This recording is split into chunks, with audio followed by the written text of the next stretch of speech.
among these top players. I kind of hope now we'll see the... Oh! Guess what? Yay! Boom. Are they listening to our show, Anish Giri? Anish has been watching your chessable course, Simon, clearly. Of course, yeah. And yeah, this is another, maybe a good strategy against the younger players. You don't want to memorize reams and reams of theory. You don't want to have to be too direct. You just want to get a position against them. And here we go. Another good point behind the English opening is White's knight has a perfect square now behind this pawn. Just pointing towards the center, not occupying the center, as we talked about in that video earlier. And okay, the black bishop coming out, putting some pressure on White's knight and White's queen. Another good point behind the English opening. It has a nice safe square to sit on early in the game. And the players moving very fast now. We see a traded bishop for knight, maybe a small gain for White there, but Black does have a very strong formation in the center. So I recommend the setup that Botvinnik played when he became world champion and he made famous, but also a setup that Magnus Carlsen plays regularly or has done over the last 5 years, and many other. And this move is very double-edged from Pragg, because in one way, you're attacking the knight, you're gaining tempo, but in the other way, look at the dart squares you're opening up. The dart squares now are really, really weak, and you don't have a dart square bishop as Black to cover them. Maybe we can show that, David, just on the analysis board or on the main board there. So, for example, if Black, OK, he doesn't castle, he takes off this knight, which was actually just sitting on the edge of the board. A very surprising decision. We're going to see two bishops against two knights yet again. But, for example, if Black had castled, now the bishop and queen line up. Instead, he might willingly ruin his own pawn structure. He has indeed done this. He's given himself doubled H-pawns. But, yes, these pawns are ugly. At the kind of as compensation for this, he has opened up his rook. And no, I won one pawn, and then I won another pawn, and then you offered me a draw, and I was like, yeah, I'll have that. So the first time you guys played the English, it was a draw. It was a draw. Yeah. Solid. Okay. Yeah. Is it, well... You can open up lines, White's queens and bishops can fly out. Yeah, the English opening has a lot of potential. And likewise for Black, as Jovanka says, you can kind of freestyle in a way. You can pretty much do anything as Black, and you will be okay-ish. But, yeah, here, I mean, this position, it's actually quite funny because we looked at the game between Ding and Jordan van Foreest, and that game was two bishops against two knights, and White also had doubled H-pawns. And we've got the same again. But meanwhile, big moment for Praggnanandhaa. Both a good defensive and attacking piece. And, well, you'll be relieved to see that Praggnanandhaa listened to David, although they can't really hear us commentating. But there was some kind of, like, subliminal messaging going on, and, you know, he listened and he understood. I don't know, was that just me being a bit weird? No, I think Psychic, maybe. Well, I don't know, maybe psychically weird, yeah. But, I don't know, do you ever have that? No, I have that quite often. I mean, one of the things that I get with, especially we're asking for our quiz of the day about opening struggles. But meanwhile, we have had a couple of moves, and maybe these two players are psychic as well, because they've both copied each other. They've both castled their kings over to the queen side. So no big attacks yet. Both kings are maybe targets long term, but for now, it's all about mobilising White's bishops or mobilising the Black knights.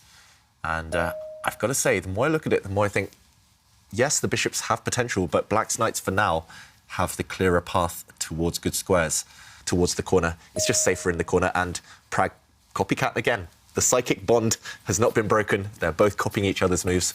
In the first round in Chessable Masters, we can take a look at the results from round one. We did have 3 players who were able to win their games. And we can see Praggnanandhaa, he's just thinking it's a very tense position, and it's not exactly clear what I think both sides are doing, especially for Praggnanandhaa, who perhaps has to wait a little bit more. Fantastic goodie bag is up for grabs. Everything signed by Anish Giri. Yeah, and... Does that increase the price or lower it? just wondering for a friend.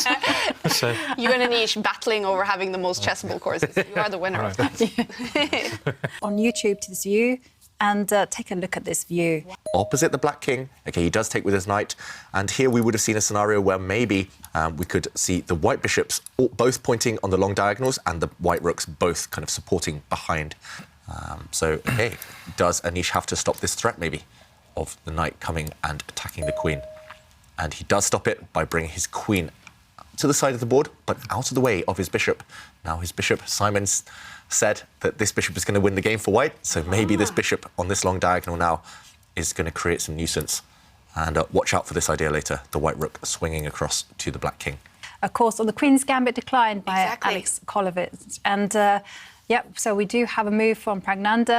He's retreated his knight, getting ready to centralise it, or maybe even to move it to the left side of the board, just to protect the king. It'd be slightly better for white. And I was just like, oh, come on. Whenever I look at the London system with white, everything seems to be equal. Why is it like that?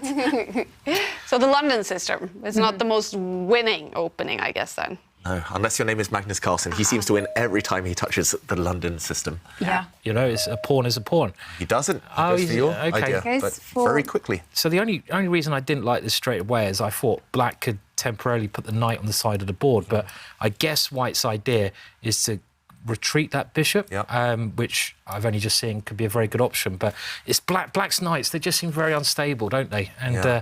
I mean, maybe black's fine, but I wouldn't like to be in his shoes at the moment. Yep. Okay, it's very tense, but it does look good for him. So, okay, early days in that one. He's got a big advantage after the opening. It's just about whether he can convert it. Will nerves get in the way? Will Ding be able to fight back? Yeah. Incredible. Wow. So still early days in that game.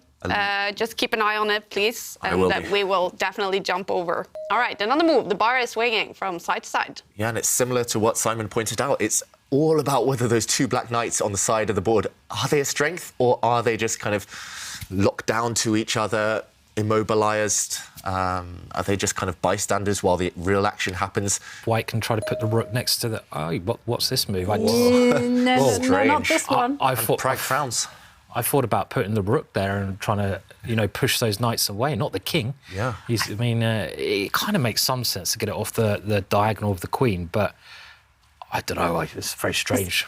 You're naturally looking towards those checks. Oh, he doesn't find it. And yeah, well, It's difficult. Yeah. It was difficult. It's tricky. Not memorise loads of moves. OK, he brings his bishop forward. Maybe a similar idea, trying to coordinate if he brings the rook over next move. It makes some sense to develop, I feel. black should be looking at some maybe giving up a rook in exchange for a bishop, just to kind of get at white's king.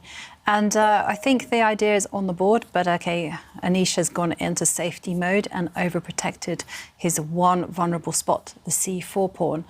Well, this is a little bit strange. That looks very slow.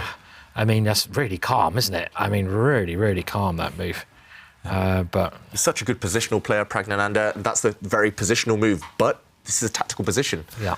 So taking a timeout to just improve a pawn feels a bit slow, and that's why the evaluation bars have reacted all the way on white's side. a lot of people would say when I was younger, well, he's played this move, which I did mention was also very tempting. Yeah. But it's a real safety first move, isn't it? You've got to take your opportunities while they're there. Maybe it's very strong. Yeah. Same idea. Not really sure what black can do. Being a big part of chess openings, do they have favorite openings?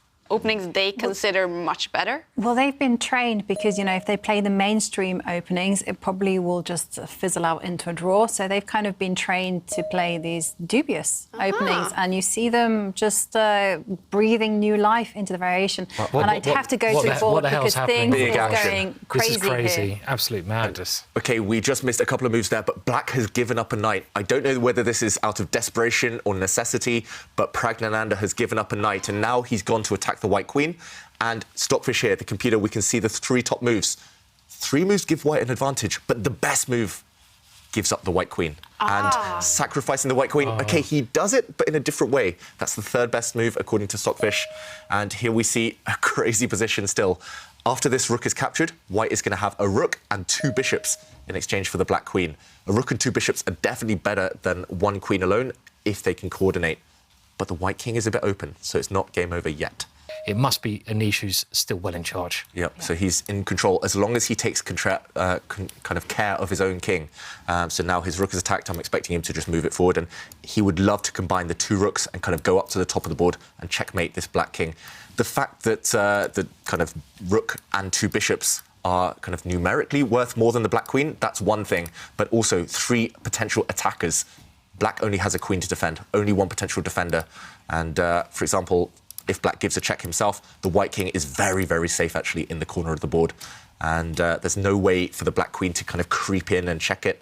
Everything's protected, and I'm expecting Anish to just kind of line up his 2 rooks and go for the attack himself. As Simon said, he had a better option a much better option, actually, I think, aesthetically, objectively, but right now he's still in control, and he has indeed put his rook on this square, maybe eyeing up this pawn in the centre as well. It's Giri's position to lose right now. And Gawain Jones, we are keeping an eye on Mishra against Ding Liren because the bar is still liking it for Eric Hansen in his fight against one of the top players in the world, Jordan van Foreest. And against the queen, there's always a chance you'll lose control, but Anish, OK, he's going on the attack now, lifting his rook up the board. That's not to bring his rook anywhere, but it's to support White's dark-squared bishop. If White's dark-squared bishop can line itself on the same diagonal as the black queen and black king, it's game over. And he can do that here as well. Look at the two players. They both leaned back at the same time. And that's because of this move. What a move. What a finish. Giving up the white bishop, but if the black pawn takes this bishop now, then the white rook on the g-file is free to go up to the top of the board and trap the black king. And Pragg is shaking his head. Game over. Yeah, he knows it's over. There's nothing to do. He has to give up his queen. Very nice game from Anish, I have to say, because, I mean, even though the computer said that Pragg's position was always OK, I think we all agreed that Anish's position was better throughout, and he just kept the pressure on. Two bishops, won the game.